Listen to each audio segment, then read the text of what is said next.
Hello friends. आज meditation and spiritual life book में हम जानेंगे चैप्टर 19 में essentials of meditative life, the path before us. First of all, it is essential on our part to hold before us the spiritual ideal clearly. According to the ancient school of thought known as the Samakya, there are only two types of entities: the Purusha or the soul, which is the nature of pure consciousness, and the Prakriti or nature. Vedanta calls the soul of man the Atma and says that all souls are part of an infinite, all pervading supreme spirit called the Paramatma or Brahma. Hence, self realization in Vedanta means God realization. Those of us who believe in the existence of the Atma or the soul and the Paramatma, the soul of our souls, aspire to have a union with Him within us and in all beings. Realization of the all pervading divine is the goal of our spiritual life. When as a student we approached the great disciples of Sri Ramakrishna, they placed before us the ideal of self-realization. But by self-realization they did not mean anything exclusive. They told us clearly that the more one approaches one's higher self, the more one experiences the Supreme Spirit and the more one feels He is manifest in all. And then what follows is one feels like serving the Lord in all.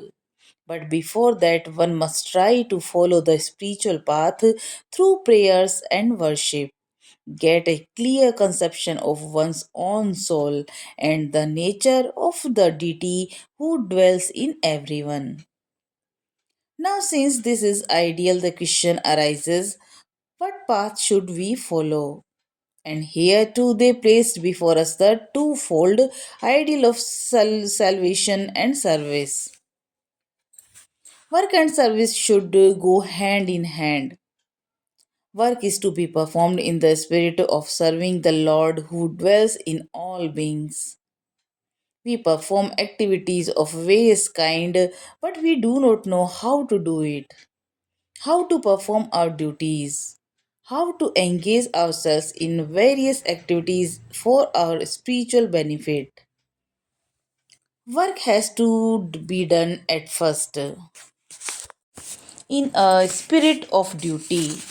Duty must be performed under all circumstances, and then, as we advance, we feel we have to offer all the fruits to our work to the Supreme Spirit, who is the presiding deities of all forms of activities. Then there comes a time when we ask, why should we work? The answer to then well up within us for pleasing the Lord. And there may yet come a time when we feel the divine presence permitting and interpenetrating us. Then we just become channels for the flow of divine power, the divine power that works for the good of mankind. Next topic is be spiritually hungry. Just as work is to be done in the proper spirit, so also is worship is to be performed in the right manner. All of us have to perform works of some kind of or other. Work is compulsory, but the trouble is worship is optional. Most of us do not feel inclined to do any worship or japa or meditation, and that is the pity of it. If we are hungry spiritually, we would like to take spiritual food. We feed our body. We should feed the body with good, healthy food. We feed our mind through our studies. The idea should be good. Similarly, we should feed the soul. How to do it? through the practice of Varshipa, Japa, meditation. There is a parable of Sri Ramakrishna. A child was going to bed and said, Mummy, if I feel hungry, please wake up me up. And mother said, I need not to do that.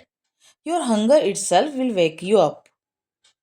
There comes a time in the course of evolution of the soul when we become spiritually hungry and wake up from our age long slumber.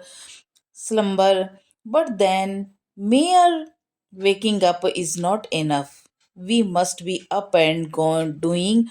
I am reminded of a remarkable saying of the Holy Mother. She said, the room may contain different kind of food stuff, but one must cook them.